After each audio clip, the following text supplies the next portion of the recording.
Welcome to Rising Woman Leaders. I'm your host, Meredith Ram, and I believe the time has come for women to share their gifts, their voice, and their stories. I love seeing women spiritually and financially empowered, thriving in their life's work, and doing what they love every day. I've gathered a community of women living their dreams to tell us their stories and inspire us to step into more courage, self-love, and feminine leadership. If you like this podcast, use the hashtag RisingWomanLeaders. Follow me on Instagram at Meredith Ram and sign up for email updates at risingwomanleaders.com to get all the new and inspiring content. Now get cozy with a journal and a cup of tea. I hope you enjoy today's show. Hi everyone, I wanted to share a few really awesome things happening before diving into today's show. My book, Just Be a Search for Self-Love in India, just released officially this week. Many of you have been following this journey over the past year. It's really from idea to completion. This project has been happening for 6 years, so it feels like a huge completion happening in my life. It officially released earlier this week, the day after the eclipse.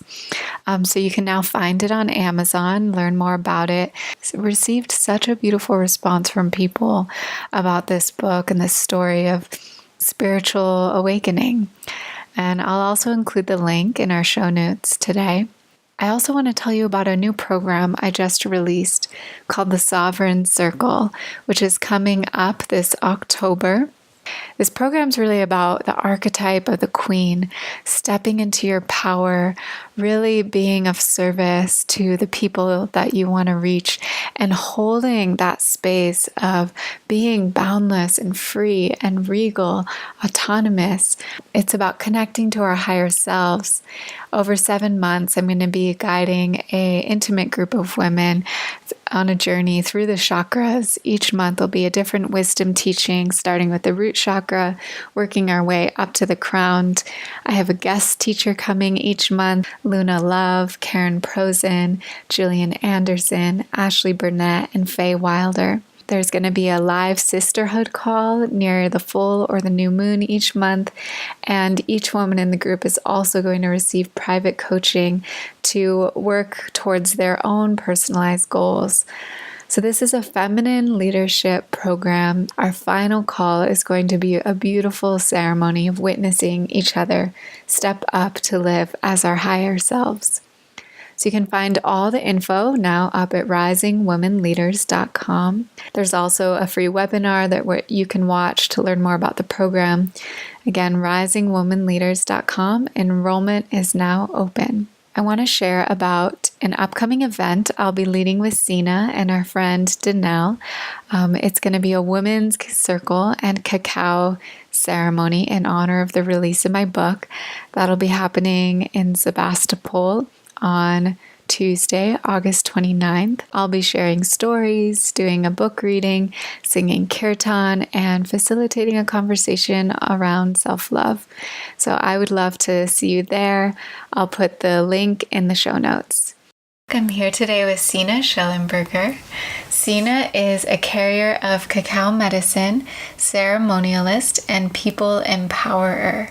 She builds deep pathways to self-acceptance, self-worth, and self-love through ceremony, sound, yoga, meditation, plant medicine, and coaching.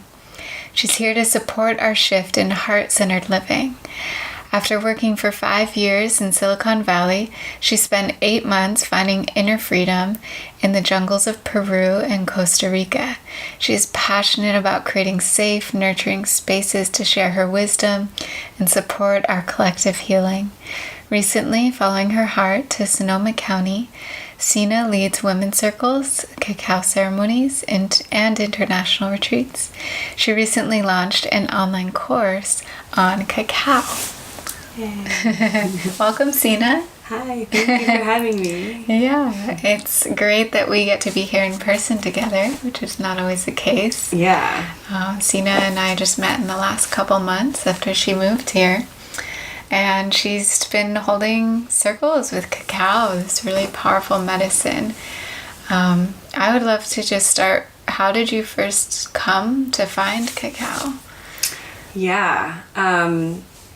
Before I jump into that, I want to explain a little bit about what cacao is, because I think not everyone is familiar.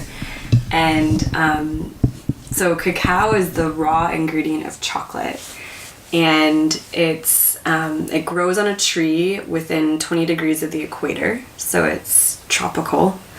And it grows on a tree in a big pod, kind of like a shriveled up football. It's pretty big. And then inside there's all these little beans, and that's actually where that gets ground up, and there's some processing that happens, and that's the raw ingredient of chocolate. So we can go into way more detail about that later, but I just want to kind of set the stage with that. So how did I find cacao? I was it was a very synchronistic path. I was about a year after I completed my first 200-hour teacher training. I was invited to co-lead a retreat in Mexico, and the retreat ended up not happening, but I went to basically took a week vacation in Mexico, because we had a ticket already and plans to go there. And we ended up in this little town, and it was just kind of a random place because we had a retreat planned, so it wasn't like we picked a place to go vacation. It was just we ended up in this random place. We didn't really know anything about the area. It's not a tourist place, really. And we ended up in a town of 500 people because my previous partner liked to surf. And we got there, and we were driving in, and I saw there was one road basically of the town, and I saw this yoga meditation sign on the way in, and I was like, oh yay, okay, I'll have somewhere to go and hang out and spend my time. And I met this girl there, this woman named Jackie, and she ended up knowing a bunch of friends of mine from San Francisco, and she was teaching yoga there.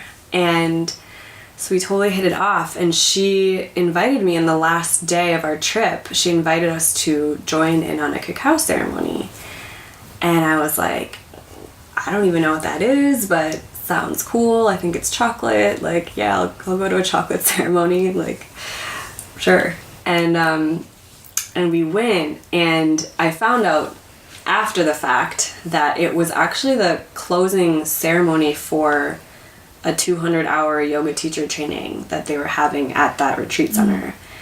And they normally don't let outsiders in because that's a very sacred container that these people have spent, a month together.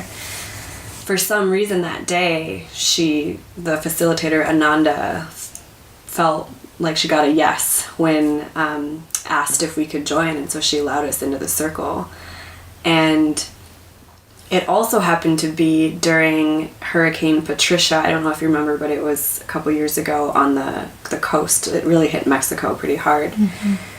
So it was during that, and it wasn't crazy bad, but it was storming, and we were on this outdoor platform 10 feet from the ocean, and the rain was pouring down. It was just a very powerful environment. And that was my first cacao ceremony, and I sat in the circle. I had no idea what I was getting myself into. That was my first real shamanic ceremony in general, and I felt so comfortable.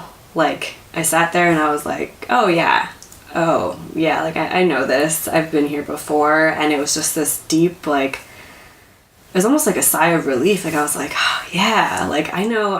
They were smudging with a lot of Palo Santo and doing the bowel cleansings of the crystals, and this group that was leading the training, they've done a lot of work in Peru and with plant medicine, so it was a very much a South American shamanistic approach to ceremony and to cacao. And so they actually did, and this is not very common, but they also brought in a couple different plants in the beginning of the circle, which were tobacco snuff, it's rape or hape, and you actually blow it into your nose, and it's pretty intense.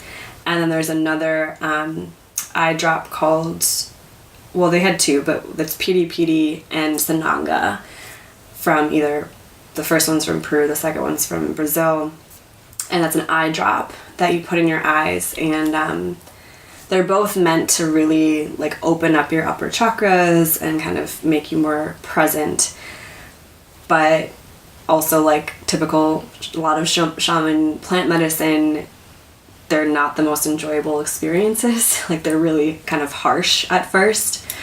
So that was a part of my first ceremony, which was pretty unique. I've actually never experienced that in any other cacao ceremonies. And I just had such an incredible experience throughout the whole time. I just felt, they were singing Icaros, which are medicine songs, and I was, most people were laying down. I guess I should back up and explain a little bit about what happens. So you basically drink a cup of hot chocolate, essentially, but it's cacao that they brought up from Guatemala, and it's made with intention, and the farm that they purchased it from is like run by Mayan families and harvested with love, and all the it's all natural, organic, that kind of stuff. Probably not certified organic, but good vibes all around. And so they mix the cacao, and then the teachers make it with intention, and then you have a ceremony of calling in the 4 directions and the elements, and connecting with Mother Earth and Father Sky, giving gratitude, setting intentions, and then you drink the medicine, and it's delicious, and everyone's just like smiling, usually, like just so happy about this cup of chocolate that they have in their hands. And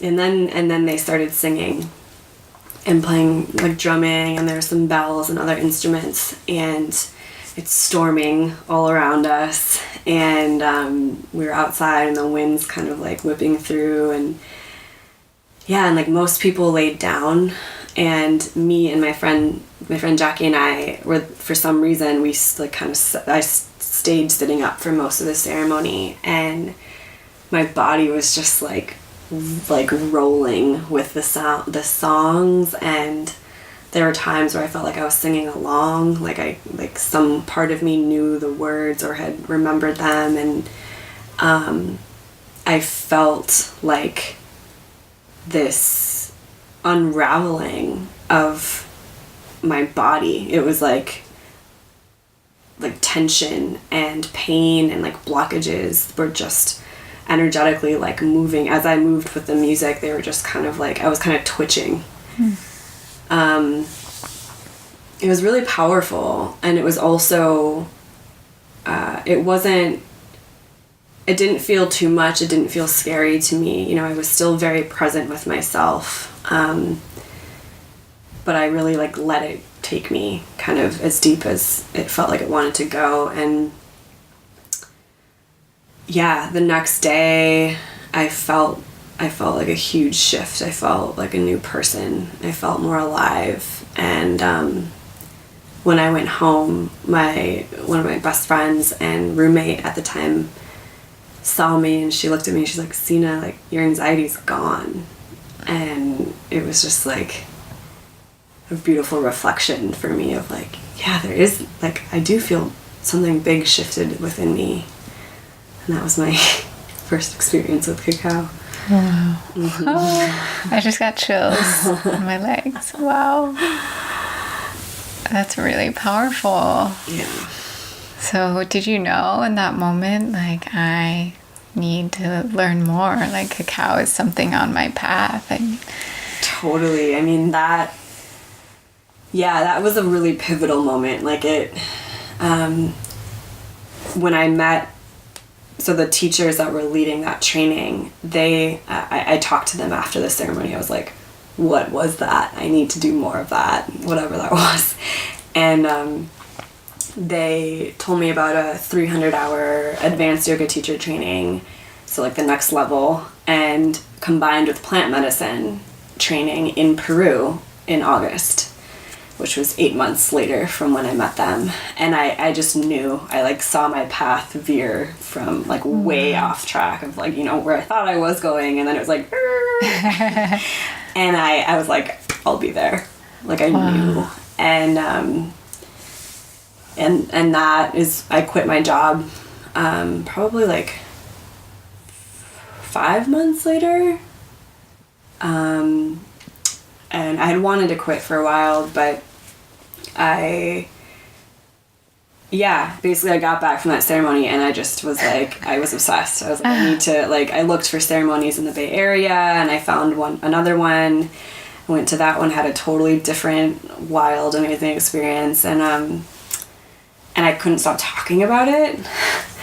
And I bought some pretty much immediately and like then started making it myself and sitting with it on my own. And I told my dear friend Maggie, who I now run the retreats with, and I was just kind of gushing about it to her, and she asked me to lead a ceremony for one of her women's circles.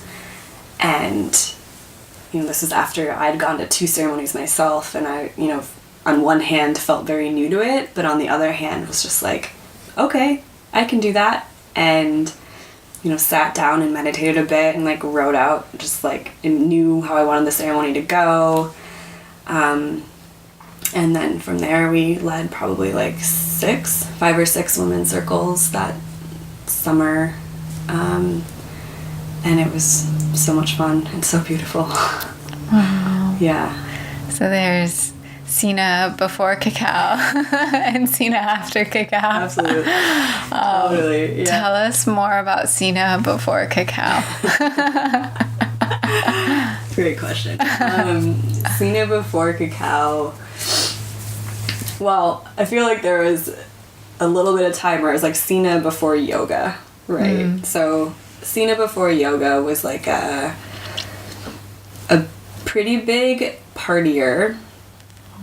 I worked at Google, so I worked there for 5 years, and before that, born and raised in the Midwest in Minnesota, and went to school at Madison, Wisconsin, and yeah, I was like one of the kind of like worked 9 to 5, partied every weekend, sometimes more than that, you know, like I felt very, especially once I was working at Google, I felt like I'd kind of figured it all out. Like I was like, yeah, I got the good job. I'm stable. I have friends. I have, you know, like I kind of have things, but I didn't really have anything. I was really disconnected from like my heart and my soul. You know, like I wasn't around a lot of creatively expressed people growing up. And then I got into partying like pretty early on, and that just became what I did. And for anyone that's been in that world, they may be able to relate, but it felt very hard to branch out. Like I didn't really, I knew like my heart was calling for something more, but I didn't know what or how or where to begin. And all my friends were doing this every weekend, and it was just kind of, I was stuck. And then I had a pretty big like relationship thing happen, and ended my relationship of 5 years that started in college, and was kind of lost for a little while, and just signed up for yoga teacher training. I'd been into yoga on and off, and then but I didn't really know what yoga was until I did the training, and that training was definitely the start of this opening, and I just like totally started waking up and falling in love with life, falling in love with myself, you know, just like seeing, like expanding into more of my full being. So that started the shift for sure. And then cacao just like exponentially like skyrocketed it beyond. Yeah. Wow. Such an amazing story. I know that you mentioned before this interview about your intuition, and like, I know a lot of women out there struggle with, like, I got the good job, everything's going, as it's supposed to, but something's missing. And sometimes we get these intuitive downloads or dreams or things that come, visions that come to us, and it's like, okay, there's something more out there for me. Could you tell us about that for you? What actually gave you the courage to leave and really listen to your calling? Yeah, I think it was like a combination of two things. One was like my soul sisters. Like, I had my Ella, who was my roommate at the time. She was someone that I could always talk to and provide. She just provided such helpful reflections for me and supported me, believed in me. And that was huge. And it's still huge. She still supports me and believes in me, and it's amazing. And so that combined with my intuition piece, and it's hard to explain like how I was able to just act on it the way I did, but I'll share a dream that I had that was really profound. So I knew after the cacao ceremony in Mexico, I knew that I would be quitting my job before Peru. Like, I knew when I went to Peru I wasn't going to want to come back and go back into my normal life or my previous life. And I had planned, like typical, like logical person that I was, to quit my job in July and sell all my things in like 2 weeks, and then go to Peru and just like jump into this 300-hour yoga teacher training. And like didn't really factor in like my well-being or like how stressful that transition would be, or anything like self-care related.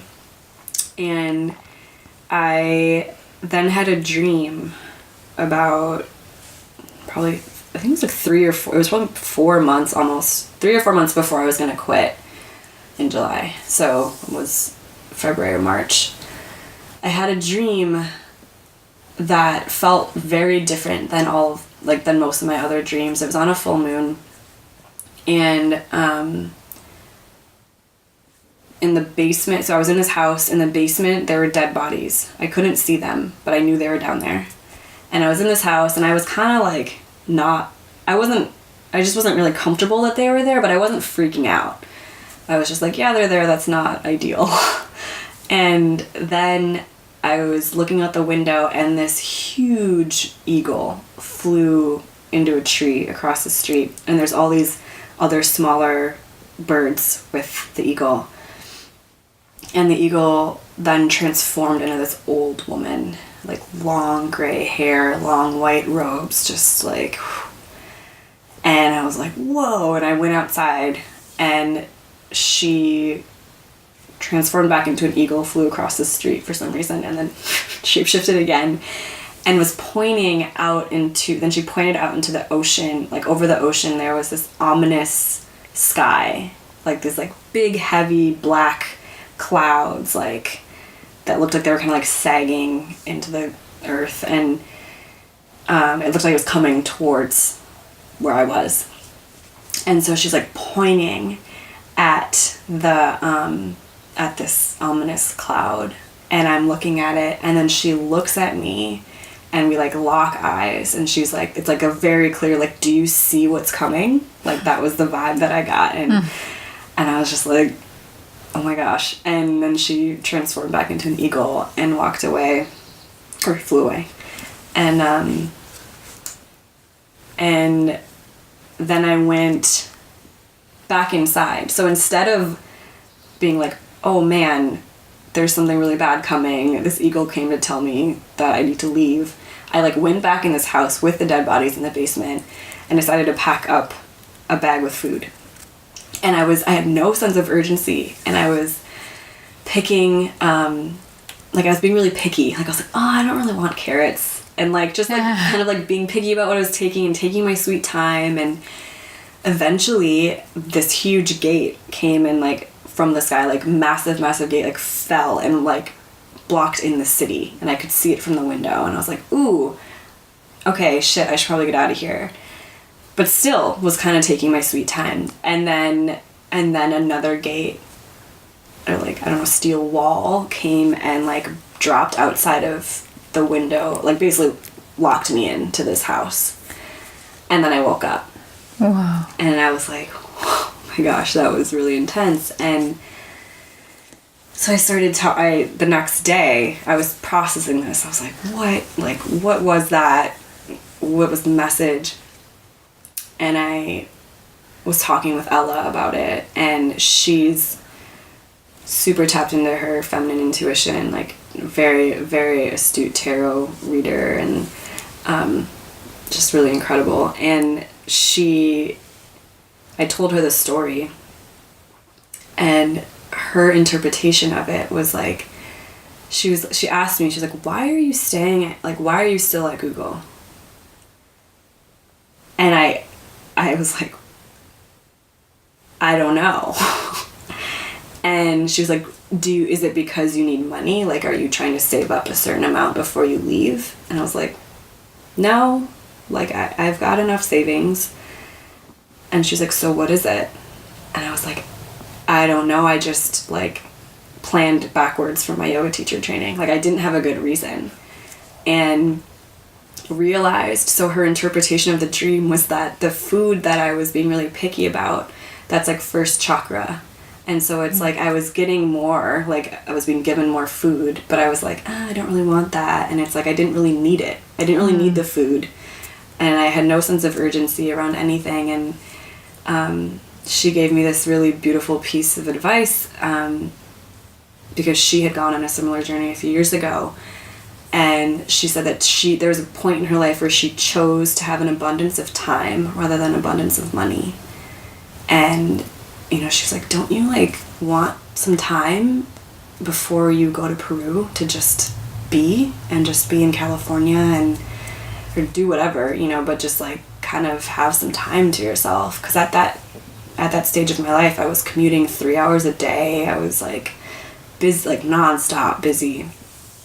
And it just kind of hit me. I was like, yes, like, I'm just waiting. I'm just sitting at Google waiting to be done waiting until this arbitrary date that I set, you know. And I went in, of course, the next day I had my weekly meeting with my boss, and I like went in and just quit.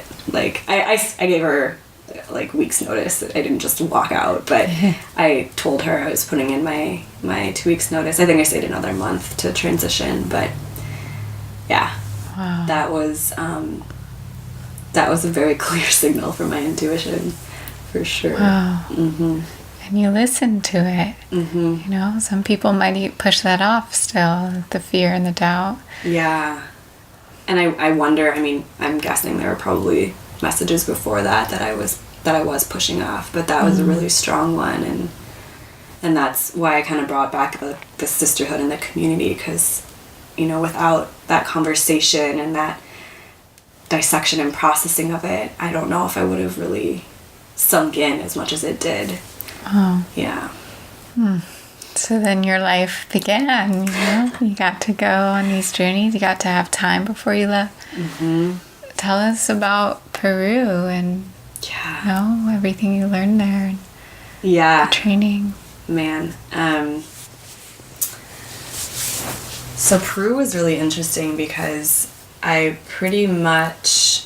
So I was with this boyfriend, with my previous partner. We were together for 2 years, and we went to Peru together, and it was pretty rocky before. I mean, we were both working at Google, had ended up both quitting our jobs, and that just transition, and all our foundation, everything we knew, and like our identities were just totally being stripped from us.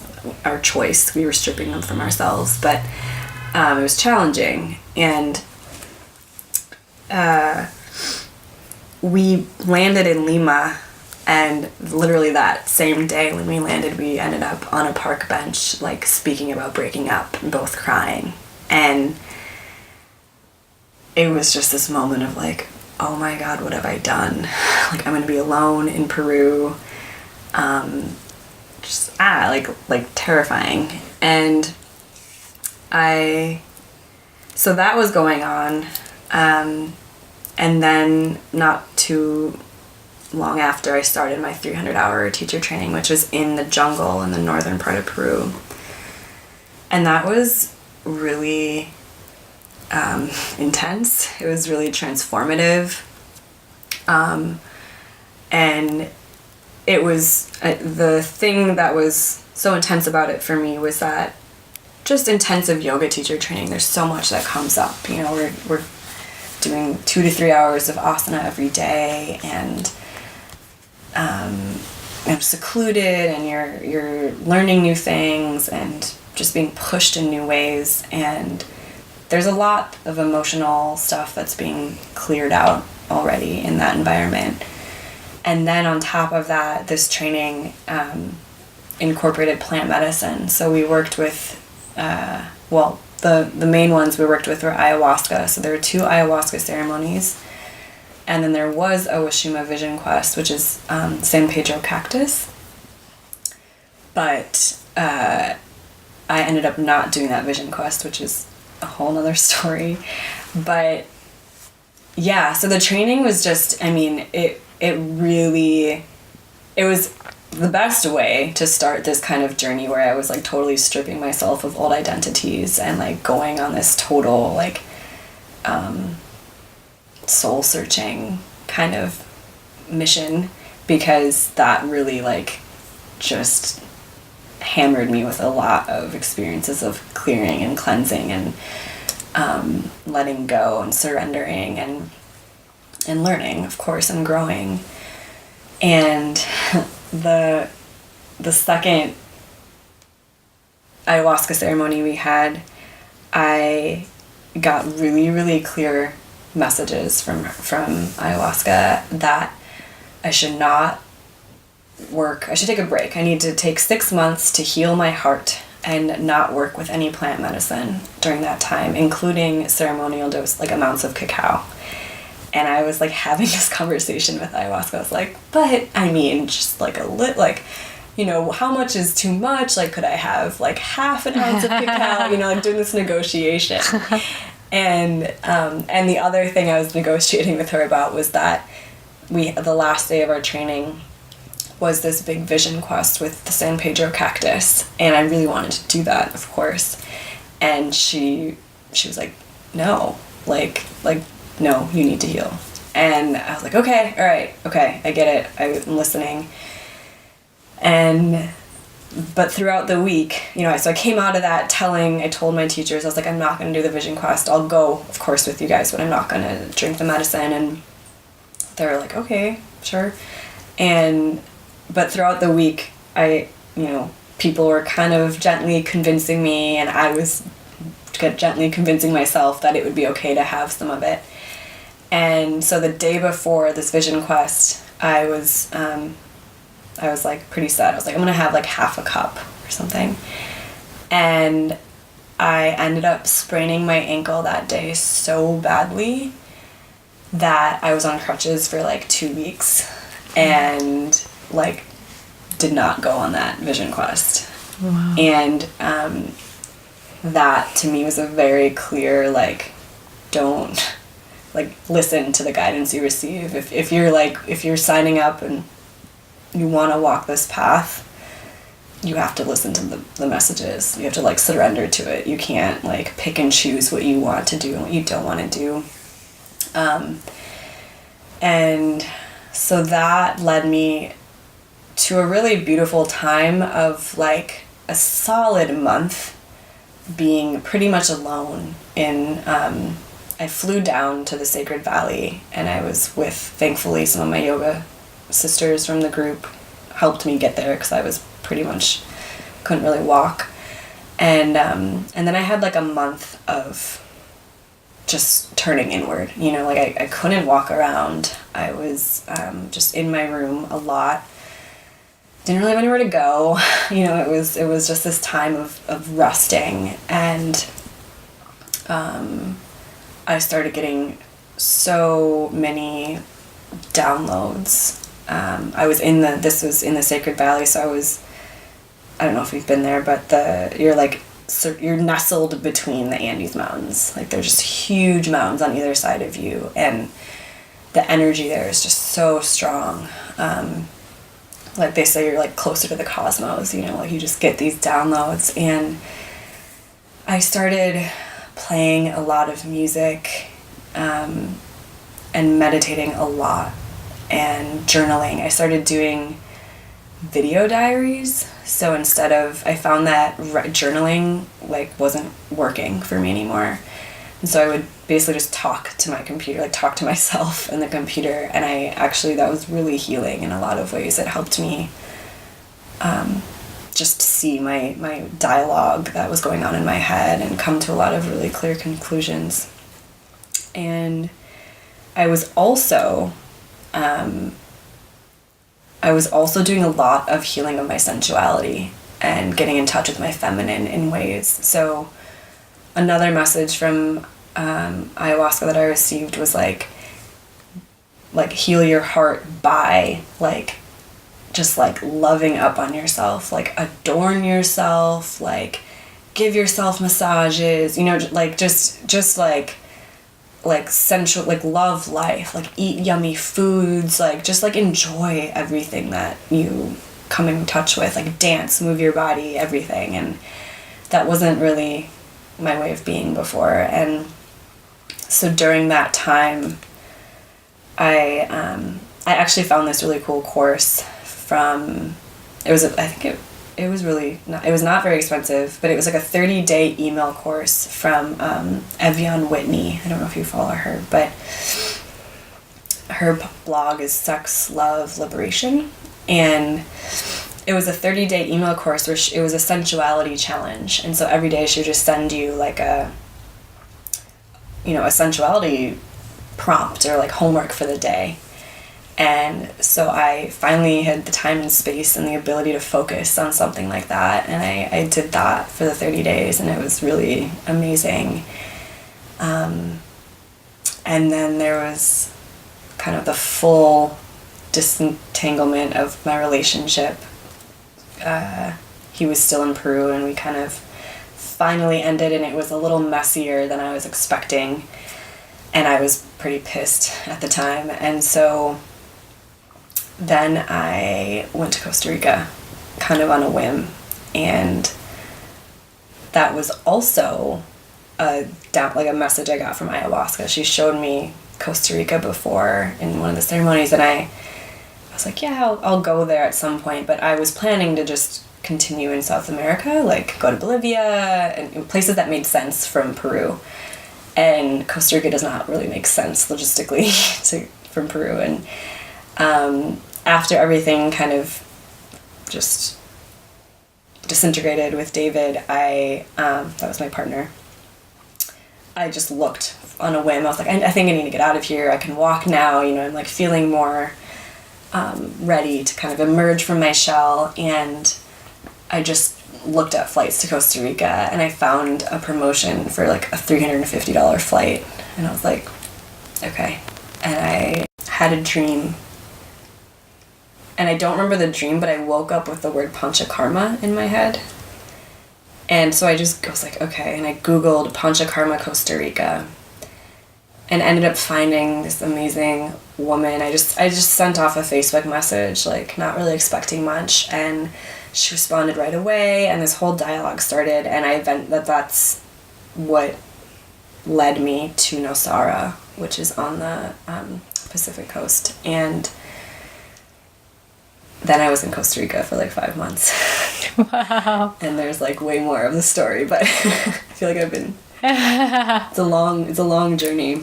Wow. Yeah. You were just so trusting every step of the way. And it sounds like the plant medicines really were helping you and guiding you. Mm-hmm. Oh. Yeah, and the interesting thing with the plant medicine is especially where I was in Peru, it was really common for, once you start working with, for example, ayahuasca, it's people are going to ceremonies left and right. You know, it's like, that's really what you're doing there. And I was there for over a month not doing that. And it really allowed me to integrate a lot. And that's one of the things that I didn't feel like that piece was really held in the teacher training that I did. And it really gave me the experience of like knowing how important that is and knowing what it feels like to have to integrate everything myself. And so that later on led me to bring that into my retreats that I lead with my partner Maggie. Like that integration piece is really key for us. Yeah, it's important to breathe in between these big openings. Yeah. Yeah. Wow. So, okay, so you're in Costa Rica, and that led you to come to Sonoma County after that, right? Yeah. And what guidance would you say you're receiving now? What is happening now? That is a wonderful question. Oh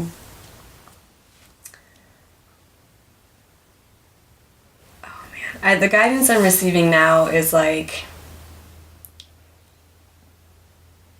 I feel I'm at this place where I'm so ready to like fully step into myself.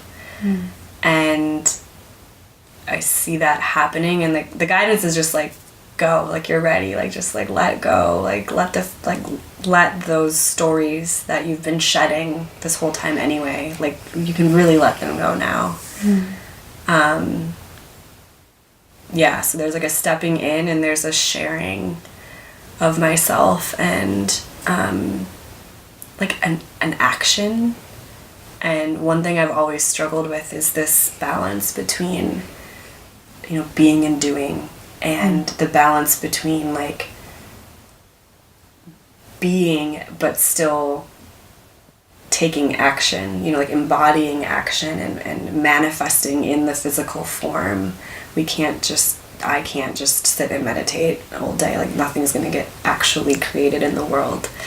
And so I'm just like getting the feeling of like I'm finally ready to kind of emerge from this journey that I've been on for the past year and like put my gifts out there and share more. It's actually the time for just being in the experience and sharing. And I was just talking to a woman yesterday who was sharing about the difference between the Piscean age and the Aquarian age. And like what we're in now is where the Piscean, she said, was more about like studying and becoming the master and the expert and all of that. And now it's much more about being in your experience and just going out and doing it. And you don't necessarily need the credentials and all the X, Y, Z to get to that place. But yeah, and I've used that before myself. Like, okay, just if I'm one step ahead of someone else, I can help someone. There don't need to be all these barriers. Yeah, and it's so easy, and I guess that makes so much sense. I haven't heard that about the Piscean age, but it's so easy to get stuck in the story of, I need more training, I need more experience, I need more XYZ, I need to go train with a different teacher. It's like this never ending. Yeah. I like to tell myself like there needs to always be a balance between, I can't be learning too much. I need to be having an output too.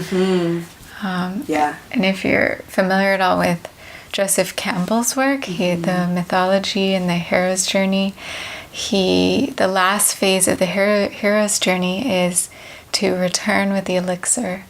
So you like go on this whole big journey and you're learning all these new things and you face these challenges and usually you meet a guide or a mentor along the way, but then like that last step of return with the elixir of what you've learned to your people and give that to them. Yeah. And another thing, like studying with teachers and masters is so important, and it's so beautiful that we can have this opportunity to do that.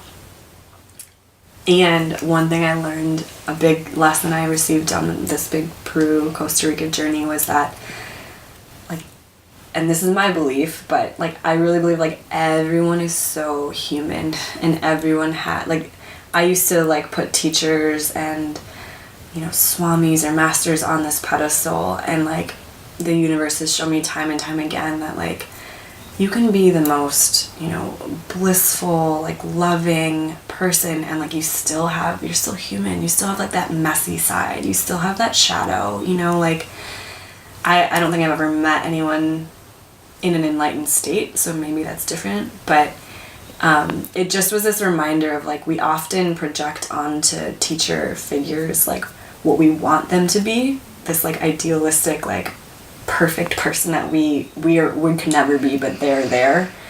And I've come to this place where it's like I have to be my own best teacher, and like I can figure things out myself, and like that teacher is not, you know, better or worse or on any other level than me. It's really powerful. Well, if there are people out there listening and they're thinking like, wow, this is also new to me, like cacao and plant medicine and all of these different things that we're sharing about, how can someone get started in this if they're interested in cacao or interested in your course? What do they need to know? Yeah.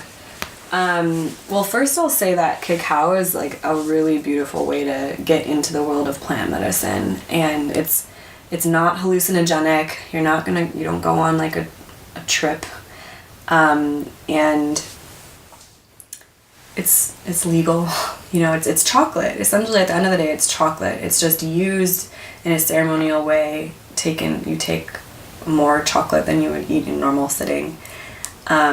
So cacao in general is a beautiful place to start, and it's becoming so much more popular now, which is really exciting, and which is why I created this course, because so many people have reached out to me seeing my journey with it, and they're like, how do you make it, and where do I buy it, and is this just chocolate? Like, are you just making chocolate every morning and it's changing your life? And I'm like, yeah, essentially. But so I would, depending on where you live, you can see if there's cacao ceremonies. Just Google or look on Facebook.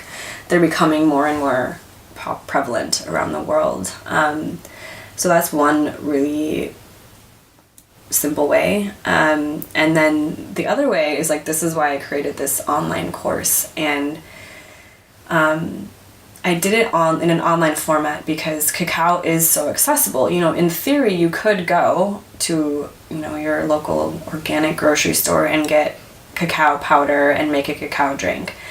And some people may be able to connect with the medicine that way, but usually like that powder is processed in a way. I'm kind of getting off topic, but you know, it's not hard to find cacao, even ceremonial grade cacao, which is processed in a way that maintains the active compounds in the cacao, so that you can have these deeper experiences. So you can buy it online, you know, and get it shipped to your house and start working with it right away. And so I was receiving all these questions because people are going for it, you know, like they're seeing that I'm making hot chocolate, or seeing all these cacao ceremonies popping up, and they're curious about it. And there's also there's things that we need to know, and there's a history behind this that I was worried was getting lost. And so my course it's 3 weeks long. It's just 2 hours a week, a live course. And the website is openyourheartwithcacao.com. And it's really just like meant to be a foundational course for like, what is cacao? Where does it come from? You know, why is it called the food of the gods? Why do I want to work with it?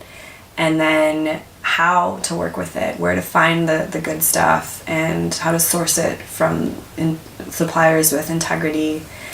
And then the last, and of course how to make it. There's recipes. And then the last week is a group ceremony, and so really getting to experience more of the like energetic and emotional and spiritual healing benefits of it. Anything else that's coming up in your business that you're excited about? You want to share? Yeah. So I also have a retreat company called Tesora, which means treasure in Spanish. Tesora Sacred Travel. And so we have a retreat in Costa Rica. It's a cacao retreat. And it's on this amazing permaculture farm that also has a cacao farm as part of it. And so we'll be just having lots of cacao ceremonies and actually going out to the farm and like seeing how they're grown and seeing them from like the actual pod and eating like really fresh, yummy cacao from Costa Rica. So that's over New Year's. It's December 28th through the 3rd, I want to say. So we're actually still creating the website, but that will be up really soon. And then we'll also be having another retreat in Peru. We had a women's empowerment retreat called Courage 2.0 this past April, and we'll be doing that again in Peru in April. So those will be up on the website soon too. Amazing. And then, okay, one more thing. I like all of a sudden have all these businesses that have come to me, which is really amazing. If people are interested in maybe not doing the full 3-week cacao course, but if they're looking for like a sisterhood, also an opportunity to learn more about cacao, I have a subscription box with my business partner Tracy, and it's called Wise Woman Caravan. And we actually have we have a Facebook group of I think like 2,000 women now, and it's totally free to just join the group and be a part of that. And we share like wisdom and inspiration and just create a community there. And then there's a subscription box that you can subscribe to. So every month we'll send you new, it'll be some sort of like physical healing thing. So like a skincare item, and then an emotional healing thing, like maybe an oil, like an essential oil, for example, and then a spiritual healing thing. So that's probably going to be the cacao. So every month you'll get different things, and then we have a master class every month with everyone that's on the subscription. So we have a virtual call where we set intentions and just kind of check in with each other. So these are all ways that I'm trying to spread the medicine and connect and support the collective. Wow. Yeah. Thank you so much for sharing. Do you have any closing words for the women listening? Closing words.